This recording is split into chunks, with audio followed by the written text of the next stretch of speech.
my sin. I need a friend to call my own. I need a house to call my home. When I'm broken down inside and there's nowhere else to hide, I need a place where I feel known. Can someone help me? Then I hear you reply, bringing teardrops to my eyes, saying I'm not alone. Oh Lord, I need you now more than ever. Would you put my heart back together? I searched the world till my head hurt just to find out your ways better. Oh, oh, your ways better. Oh, oh, your ways better. Oh Lord, your ways better. Jesus, your ways better. Lord, I am so thankful for the ways that you bless me. Everything you said, making waves like a jet ski. You love every part of me, even when I was messy. Now I see the art in your beauty, so I can finally sing out. Jehovah Jireh, provider. Your way always gets me higher. Even on my darkest days, you're a lighter, my Messiah. Oh Lord, I need you now more than ever. Would you put my heart back together? I searched the world till my head hurt just to find out your ways better. Oh, oh, your ways better. Oh, oh, your ways better. Oh, Lord, your ways better. Jesus, Lord, I need you now more than ever. Would you put my heart back together? I searched the world till my head hurt just to find out your ways better. Oh, oh, your ways better. Oh, oh, your ways better. Oh, Lord, your ways better. Jesus, your ways better. Oh, oh, oh, your ways better. Oh, oh, oh, your ways better. Oh, oh, oh, your ways better. It's better, better, better. It's better, better, better. It's better, better, better. It's better than the rest.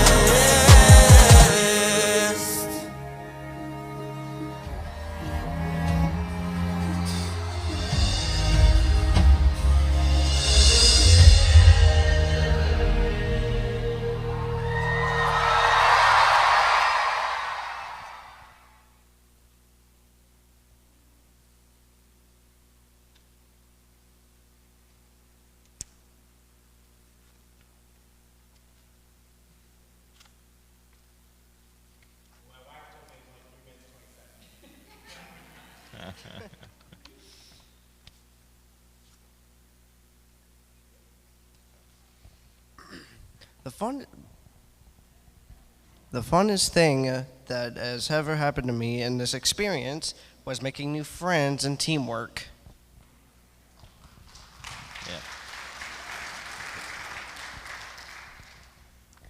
Okay, so Rick made us write like a paper, so I'm just gonna so first we had to like say our favorite thing about when we went and worked with like people not from our church. So my favorite thing was like making bonds with new people that I never met. And I actually really enjoyed painting. I thought that was fun. And like joking around with the people who were like in charge of us. I thought that was fun. And then for like our like worship time, my favorite things were I liked the worship songs, and the guy who was preaching, he was super energetic, and I really enjoyed that.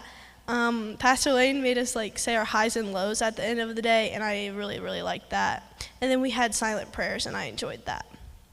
Some of the other things I just really enjoyed were when we went to the lake and dinner with the church. Like it was really fun, and it was fun. And I liked working for Jesus and like showing people what we can do. Some things that I brought home was to be more gracious with people and to be more appreciative of the things I have, because a lot of people don't have what I have. And my favorite thing was God never gives up on me, so don't give up on him.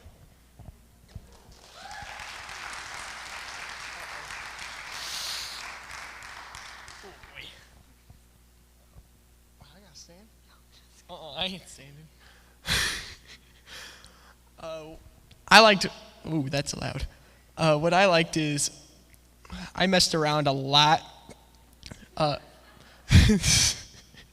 The place that we went to, there was an attic, and I found a SpongeBob outfit. I went up there, and I put it on. I didn't get $5 though. I wish I did. The beach was fun. We messed around there.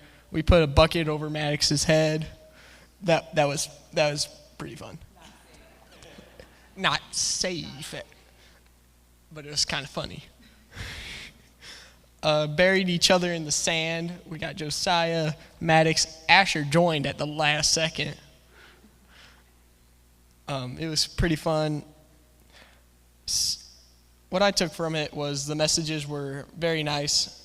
What it meant to me was people don't have what we have, and that meant a lot to me. Thank you.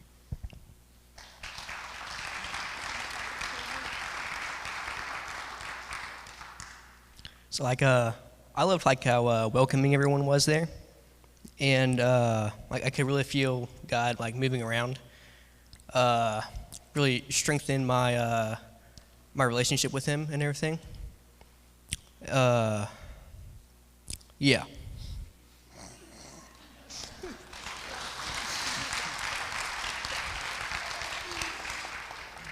First of all, I'd just like to thank everybody that donated so we could go to this thing.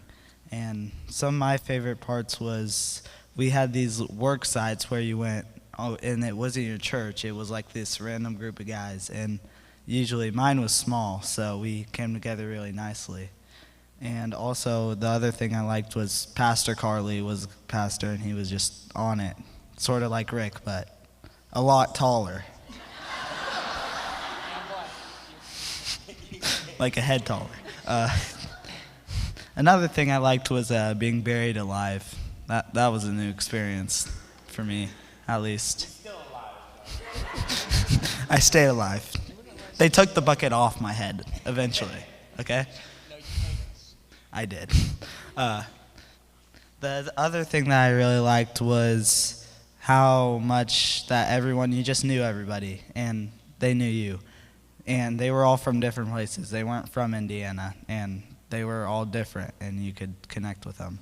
Something I took away was how I could connect with people and show them God's love through my words and uplifting them.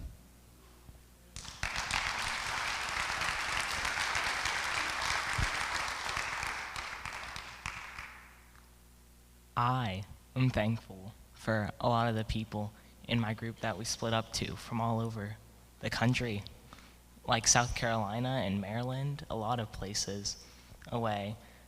Those people were kind and friendly, and they were joking, but they could get serious during prayer or worship or anything like that. So that was really nice. They could have been like anything. I didn't know how they were going to be.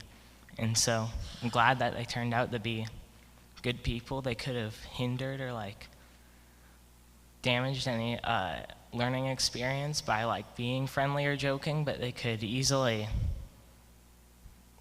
turn that off in a snap and learn, and that's nice.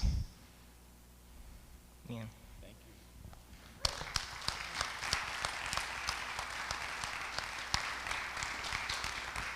Well, if you look up here, there's a lot of boys that came today. This was the joke of the week. The girls were always late. They're like cats. They spread. I'm like, stay here, stay here. Addie was very consistent. The other ones that are not here, I love them dearly, but it was hard to get them to stay. But anyways, we had a great week. Just a few things to back up what they're. This was one of my points to talk about, but I'll put this first. So there was a lighthouse when we went to the beach. So Wednesday, we only had to work a half day, and then we got the rest of the half of the day to spend as a youth group. Because we really didn't spend much time together throughout the week. We were all split up into different groups, which made it extremely hard to really connect unless it was at night when most of us would rather go to bed, some of us. So we were all split up into groups of 3. And so Wednesday was kind of like our chill day, get to know each other as a group. And we decided to go to the beach.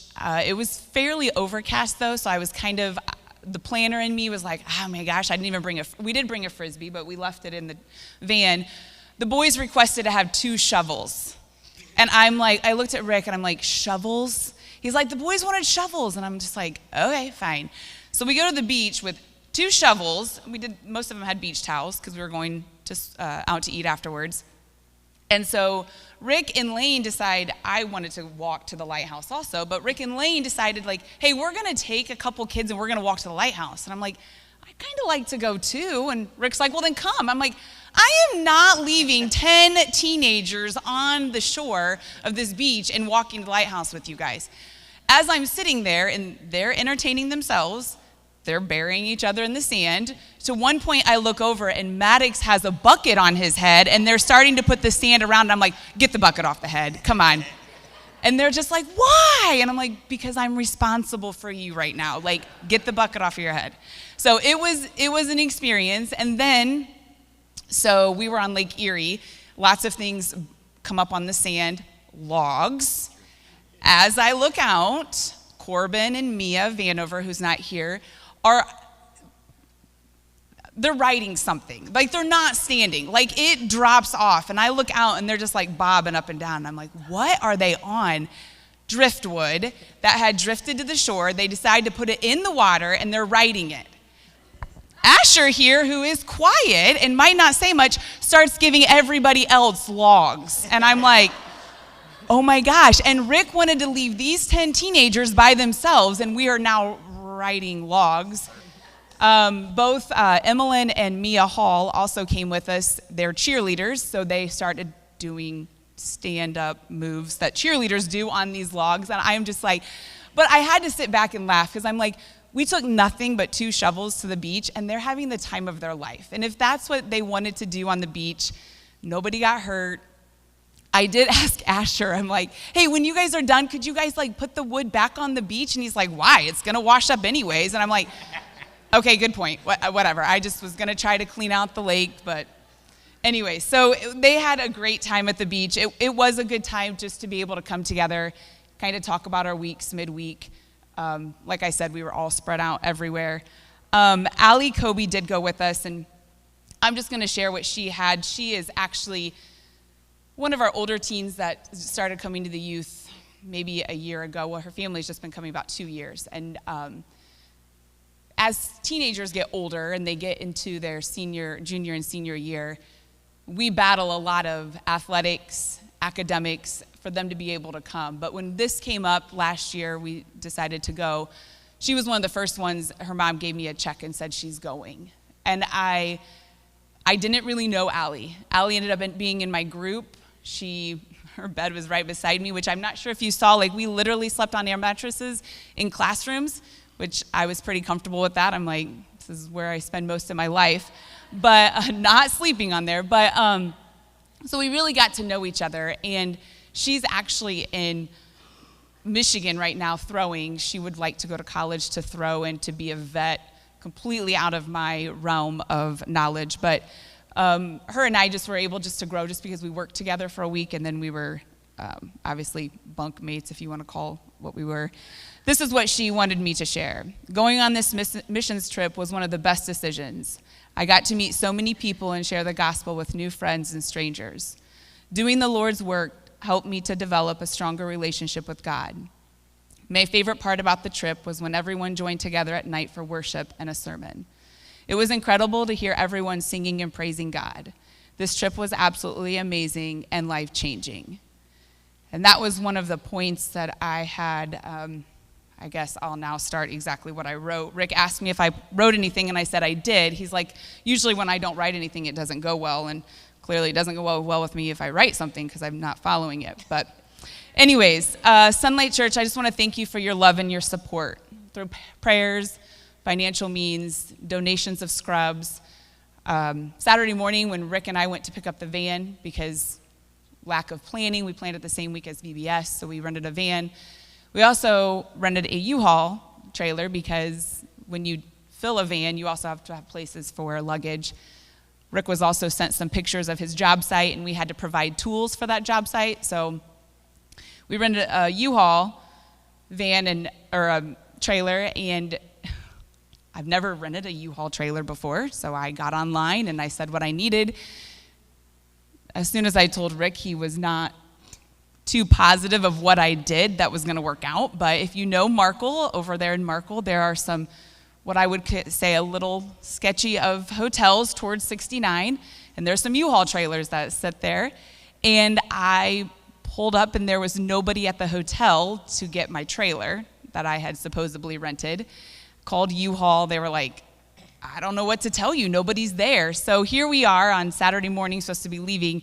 Thankfully, Ken and Carla have a trailer that we've used quite frequently, and I called her and I said, hey, is that trailer available for the next week? And she's like, it is. And I'm like, okay. Jim Lambert does not know this, and thankfully he's not here today. They are vacationing. We did not pump up the tires. We did not check the tires. We hooked it onto the truck or into my vehicle, and we went. And if it was him, he would have had to give a 10-over inspection to make sure everything was good. But that was just one of the ways that God provided for us, even by a mistake that maybe I would have made, but I'm not sure. Pastor Lane, Rick, and I were the only ones that had been on a missions trip. We tried to prepare these teens the best that we could for what it was going to be like. World Changers, though, was new to all of us. We spent the week at Heritage High School in Ohio. I believe it was a middle school, but anyways, it was a school, which I thought was pretty incredible for a public school to let a group of Christians in for a week. We spent the week on air mattresses on the floor. Depending on where your air mattress was, you might have woken up on the actual floor, Addie Kaufman.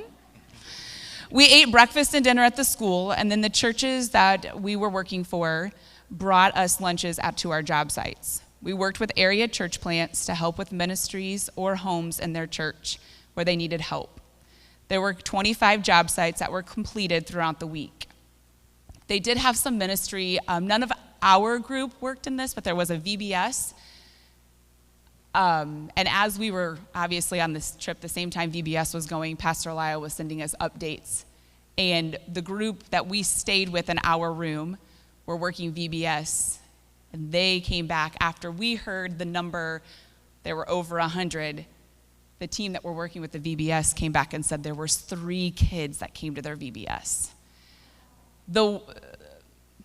You could tell, like, the community is not like our community. And that was one of my takeaways. Like, of course, there are lost people in Bluffton, don't get me wrong. But these kids are blessed to have friends that are Christians that they can walk along with, to have a youth group that they can come to. And I just thought how blessed we are just as a church with the numbers that Christy had this week. It was incredible. But yeah, just to hear that there were 3 that showed up. Now, it was during the day, but that really just got to me. We returned then from the job sites between 4 and 5 p.m. We cleaned up. When I say cleaned up, the boys used the showers in the locker rooms, and the girls, we got to use a shower trailer, which I have been on many missions trips. I have never used a shower trailer.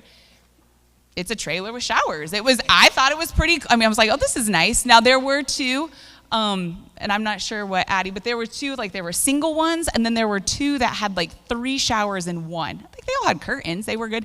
Nobody wanted to use those. And I was like, I don't care. I'll go. Like, you want to come and shower? Like, it was, like, individual ones, but the things change the older you get. You don't really care. You're like, it's a shower, hot water. It was perfect. But so we had shower trailers, which was new to me. Then we got ready in the evening for a camp-like evening. It was of worship and a rally and devotions as a group at the end of the day. There was also free time at the end for them to hang out with their friends that they've met throughout the week.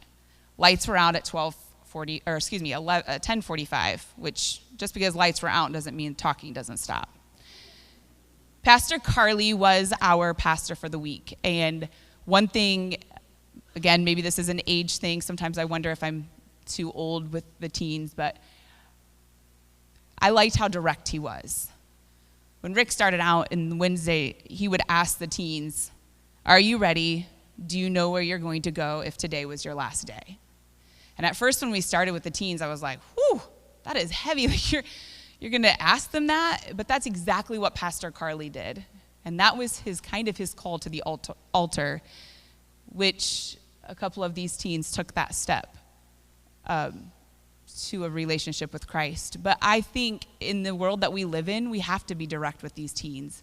While we were gone, 4 what I would consider young people lost their lives, and we just don't ever know when our last day is. And so Pastor Carly did a great job about bringing the word to these kids and just really being direct with them. For those that were already, we went through the book of Jonah, and I don't care how old you are, the more that you read, or every time you read I feel like every time I read the Bible, I get something different out of it. When I was younger, Jonah was probably coloring a picture of a whale and Jonah inside of it. But Pastor Carly brought up a good point when he was talking about Jonah. He says that Jonah had kind of 3 different types to himself, 4 different types: pouting Jonah, praying Jonah, pleading Jonah, and proud Jonah. God asks us to do things all the time. But personally, I can find myself like Jonah, trying to plead with God on why I don't want to do what he's asking. Maybe it's going to cost me my reputation. Maybe it will cost me my time. Maybe it will cost me my money financially. And the list of excuses go on.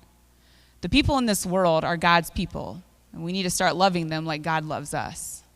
I understand people might hurt us and our family, but isn't that what we do to God? Yet he always loves us. It's our job to share the gospel, and God will work from there.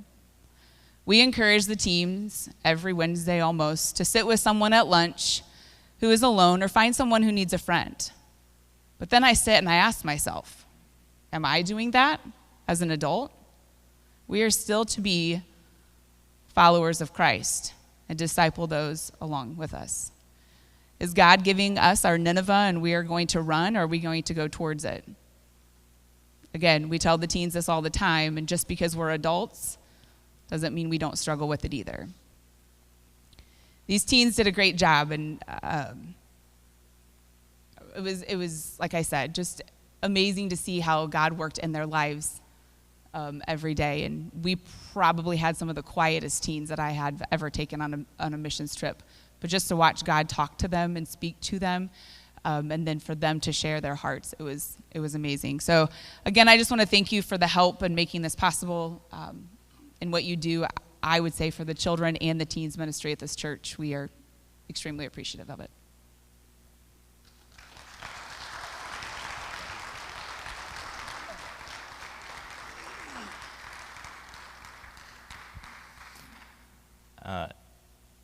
Couple notes that I had from our time.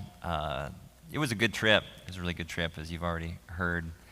I've been on several trips like this before, and I can honestly say that I think this was one of the best organized and most detailed of any trip that any organization I've ever been a part of or been with, which made it really easy for us as leaders and for our group as well, just to be able to jump in and to be able to take part every day in what God had for us.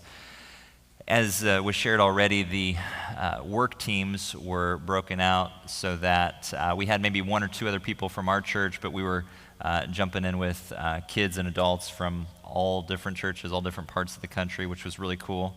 Asher and I, and then Mia from our group, were on the same work team, comprised with mostly people from the South, so the accents were all really good. I don't know about Asher, but I think it took me a couple days after we got back to kind of shake that accent a little bit. But it was good. It was good. It was neat. It was neat being able to serve alongside like-minded folks.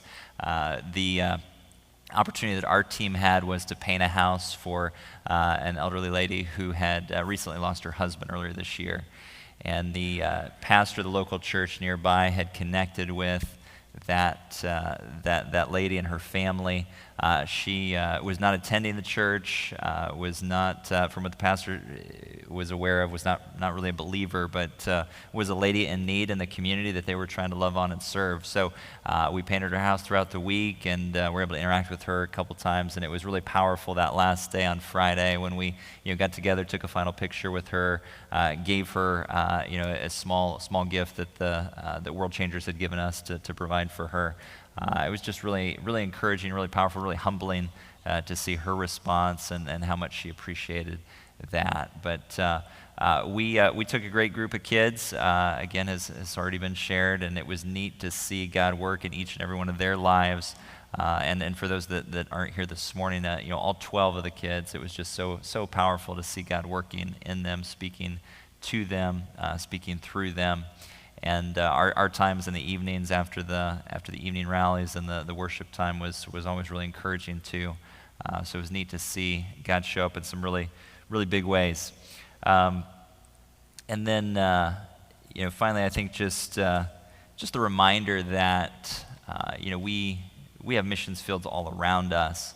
We are very blessed to live where we do, to have the opportunities that we have. But even in Cleveland, only 3 hours and some change away, it was very powerful and but also challenging. The first weekend that we were there, before we rolled up our sleeves on Monday and got to work, some of the church, some of the pastors, some of the planters that have been serving in that, in those neighborhoods and those communities for several years, kind of came together and shared with us a little bit about, what we were going to be getting ourselves into that week. And they said that actually in that part of Cleveland, or that might have been the numbers for Cleveland itself, they said only about 10% of folks are believers. So, we think about that for a minute. We think about the mission field being in Africa, or we think about the mission field being in post-Christian Europe, or we think about, China and, the persecution that takes place, or other parts of the world where that happens. But we forget that in large parts of our country, cities and even in more rural communities, society has moved away from God, and the harvest fields are ripe. There's a great need.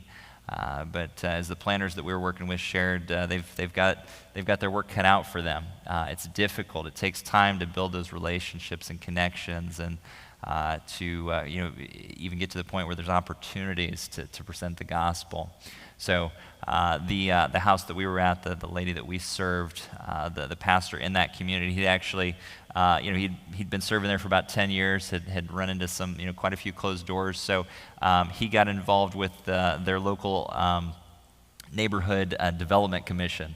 And that was how these opportunities came about, where he got on this local board and made some connections. They said, hey, we need some people to help these elderly folks out, and just started being the hands and feet of Jesus. And so it was really cool to see the opportunities there, but also the great need and the reminder that the work's not finished, and that we all have a job to do. So it was a good experience.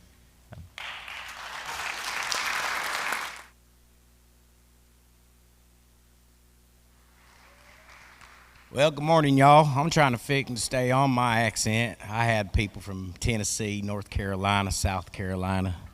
They all said I was trying too hard when I did it, though. So you guys probably think it sounds legit, but at any rate.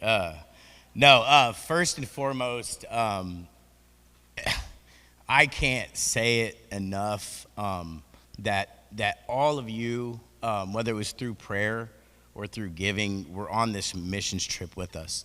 All the stuff that I got to see in each one of these young people, and even the ones that weren't here, like the impact that it made. Yeah, I'm not supposed to bring a drink in here, but me and rules. But at any rate, you all were part of this mission. Like, you're giving, man, it was crazy leading up to the missions trip, and how many times my hand was grabbed and money was put in it, or just from Sunday schools. And God is doing amazing things within these walls, and the faith that so many people inside these walls have, and faith in the younger generation to continue this, because it's not by God's grace, but it could stop, it could hinder, it could slow down if we don't trust, if we don't have faith. And the way that the internet is now, there's a lot of reasons one could give on why the younger generation is really slipping up, or they're not like us. I say it too, they're not like my generation or the ones behind that. But inside these walls, there's faith, and there's trusting God that through him, this younger generation is going to be that light, and going to be that light so bright that that we turn things for the better here in this community. The biggest point of being blessed, a lot of them said that, that, you know, they realized what they have. It's not just to have, and I think they all got this part too. It's to be a blessing. Like they have, the only reason why any of us have any extra is to find the one that needs what we have extra and to give that.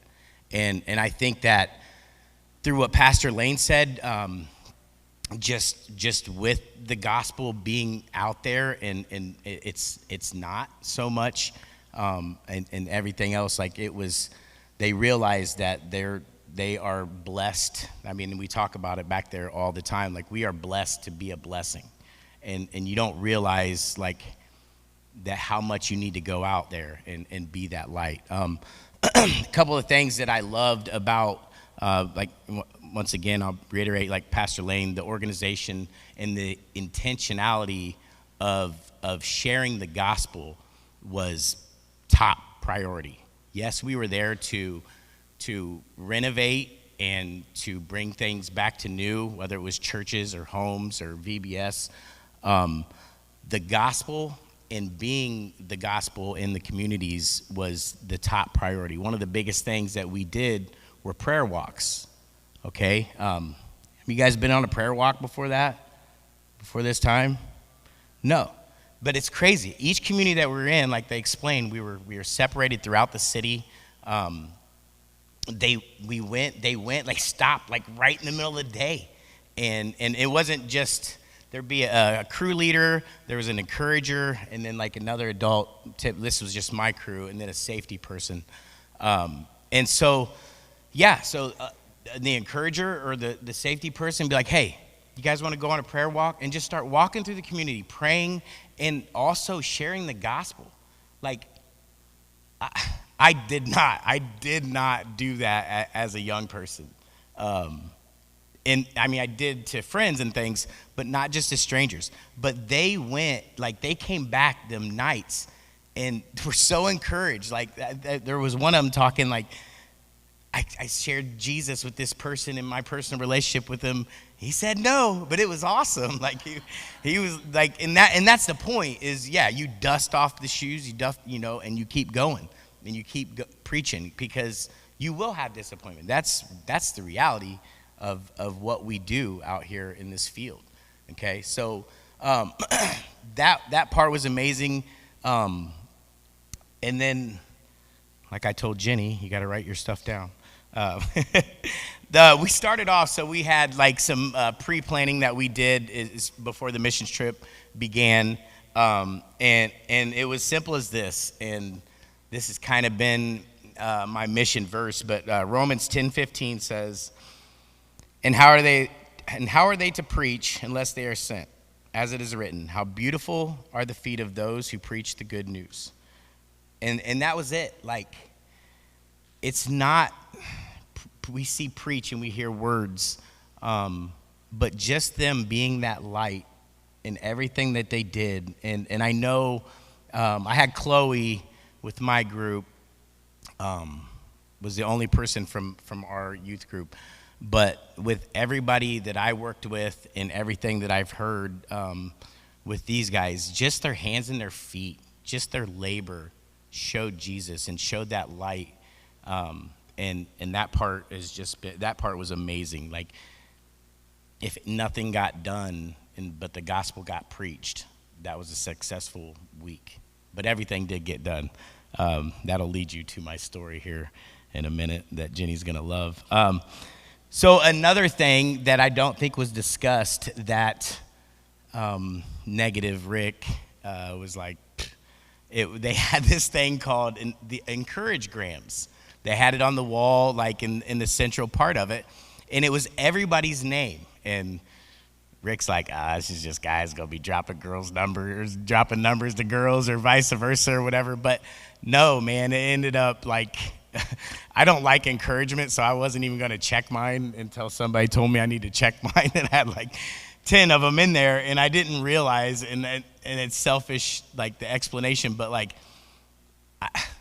I know I need that. And so when all these young people like shared so many encouraging things, I was like, okay, I need that. Like, and so I know that, unless you guys were dropping numbers. No, okay. Anyway, I know that was such a powerful part because it was 90s all week long. It was hard work. And so those verbal encouragements from other people that you get to spend the week with, I know was the fuel to the engine that kept a lot of us going, And so, that part was amazing. I love that. But back to the matter at hand, you might notice that I'm wearing a different colored shirt. This was intentional, not unintentional. I know I had everything in gear, but I'm wearing this different shirt because, and I'll just read it because I wrote it down so it could be. So, I'm wearing this different shirt because, let me start backwards. Let me back up. Our biggest goal was, Jenny and I, we knew we struggled on the missional part. We did some work around the community, and we need to do more of that as a group, and I think they're more encouraged now. But we wanted to go on a super intentional missions trip. And so we found World Changers through this this leaders conference that Jenny and I went to. And like Pastor Lane said, we were super encouraged with all the information that they gave us, and we said, this is it. This is the one we're going to go on. And so I said, let's do it. I was like, because though this is my first time, I would rather not lead anything. I kind of want to sit and hang out and just kind of observe and just, be part of the blob or whatever. And I come home one day from work, and Jenny lets me know that I'm a crew chief. So I'll have my own job and my own. So I'm wearing this is because I ended up being a crew chief, which meant that I was the sole person to blame when the project did not get completed. And my job, it had like probably 6 brick loose and like a little bit of tuck pointing to do, but because I do masonry, the rest of it was a giant house that's been like not taken care of for a very long time, and it was a whole entire house paint. And I hate painting, inside or outside, nails, or it doesn't matter what type of painting we're talking about, I hate it. And so so that was, that's where I started. So Jenny was talking about all these, I was looking through all these different pictures that the leader was sending me, and I was naive, and I'm like, I'm good, I got this, like this is no big deal, I'm just painting a house, like how hard can that be? And so that went down. So we get there, and it's Monday. We actually, so Pastor Lane was talking about how we would get a meal brought to us, and this was a super neat part too. We would get a meal brought to us from a member of the church that we attended on the first Sunday that we were there. So we got to go and we got to meet and fellowship with a different church, everybody with their crew, and then some of the families then each day of the week would then bring a meal to us during the work day. We'd pray with them and we'd do a devotion, and that part was great as well. So anyway, by Monday, I'm encouraged on Sunday. Monday, I'm good. We're meeting all the kids. That was like a cleanup day and stuff like that. And we get in the hall because the house had ivy all over it. They said that they had taken all the ivy down, but they just sprayed it and killed it. So we had to go through, and I didn't realize how even when that stuff is dead, like it stays there. Monday gets done, and there's absolutely no painting that gets done, and I'm like, and I had a great group of people. It was amazing. The group that I had. Just really solid in their faith and going and wanting to reach out the community. So they were always going around and praying for other people, like just strangers on the street in this neighborhood. And we loved it so much. But anyway, long story short, we get to Thursday. Okay, I'm encouraged all the way up into there, loving everything about it. So Thursday comes, and I'm like, we have half of this house to paint. It's the top half. It's a 2-story, like we're going 32 foot, probably something to that effect. And nobody likes ladders on my group, and I can't judge nobody for that. I'm like, get up there. If you die, you die. You know, that type stuff. But anyway, so I'm starting to panic. Praise God that, I'm blessed. But one of my biggest struggles is I don't have much confidence, and my self-esteem's not the best. And so by Thursday, I knew I was failing. At that time, I was like, this is not good, because we have a meeting each night, and everyone else is like, yeah, we're doing good, be done by Friday afternoon. Yeah, we're doing good, we'll be done this time Friday, and things like that. And I'm like, we are not good, and we are not going to make it. But the leaders continue to encourage me, man, just stay positive, and you'll make it through. So I wasn't positive. I was not staying positive. I threw positive out the window. And Thursday night, I broke down. I lost it, bawling, just praying by myself, and it was just a whole whirlwind of Satan and just him knowing right where to hit me and knowing the right words to say. And then as I'm praying and as I'm thinking, a thought came to me, and it says, who are you doing this for? Why are you doing this? Where are your motives? And I got to realize, and all my answers were me, for myself, for, my abilities. It all became very selfish and understanding, and then finally, who do you trust me? Do you trust me to make this happen? And so I shared that first to call out Jenny, but secondly, because this blessed me as much as each one of these young people here. I realized that even doing this youth ministry, I can make it personal and not allow God to be the helmsman of my ship. And I realized that my lack of faith was gleaming at that moment. My lack of trust in the true provider, the one provider, the only provider, was not there. So 1 Corinthians came to mind, chapter 10, verse 31, and it says, so whether you eat or drink or whatever you do all to the glory of God. And that's my goal. That's what I've been battling with more now that I come back to my regular 9-to-5 and things like that. And I think that we talked about with all the young people is whatever we do, we want to do that to glorify God with our lips and our life. We had just multiple spiritual breakthroughs and chains that were broken within these young people. And it was amazing. And I know this will be something that all of us will be able to hold on to and carry on with. I'm sure all you guys going back next year into it. We'll bring more shovels so we can bury more people next year.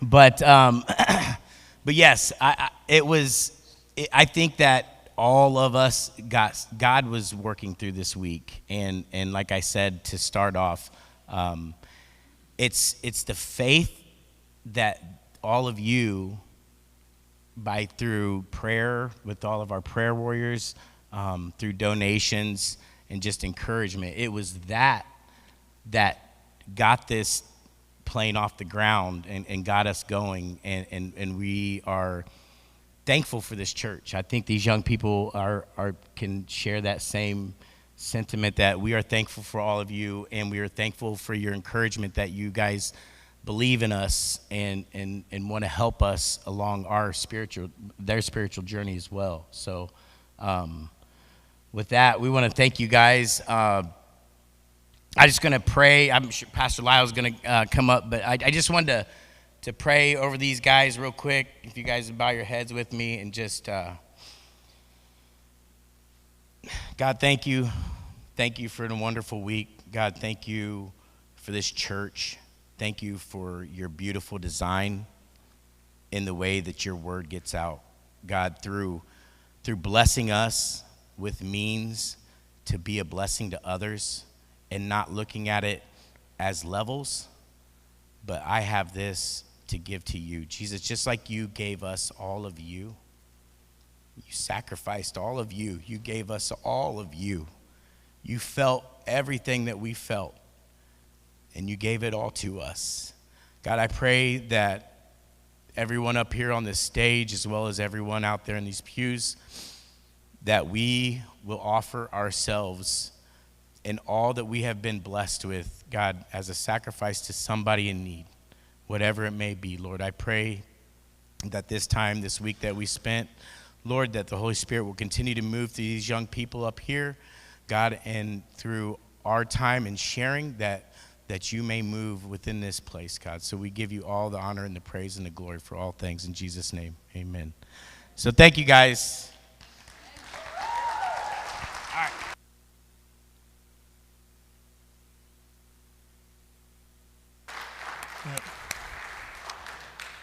Well, I have nothing to add to that. I just am so very glad that they're back and God worked in their lives, and so hopefully you got a glimpse of what they went through in the week. So I want to thank Rick and Jenny and Pastor Lane for leading that group and those teens that went. So you are dismissed. Have a great day. God bless.